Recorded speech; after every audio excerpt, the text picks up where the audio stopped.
Hozirda elektromobillarning eng asosiy noqulayliklaridan biri albatta ularni soatlab zaryadkaga ulab o'tirish. Toyota esa bu muammoni ancha avvalroq mutlaqo fantastik usulda hal qilgan. Toyota Mirai yaponchada kelajak so'zini anglatadi.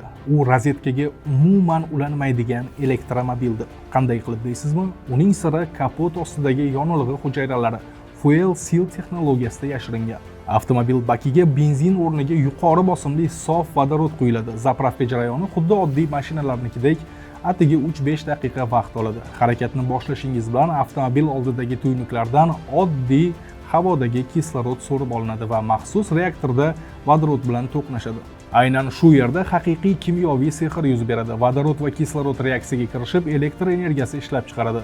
O'z-o'zidan hosil bo'lgan bu tok to'g'ridan-to'g'ri g'ildiraklardagi elektr motorini aylantiradi.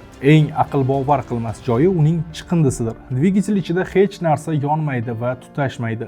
Vodorod va kislorod birlashishidan faqatgina bitta narsa, toza suv H2O hosil bo'ladi. Mashina glushitilidan zaharli tutun o'rniga oddiy toza suv tomib turadi. Bu shunchalik toza suvki, uni stakanga yig'ib, tom ma'noda ichish ham mumkin, lekin albatta bu narsa tavsiya etilmaydi.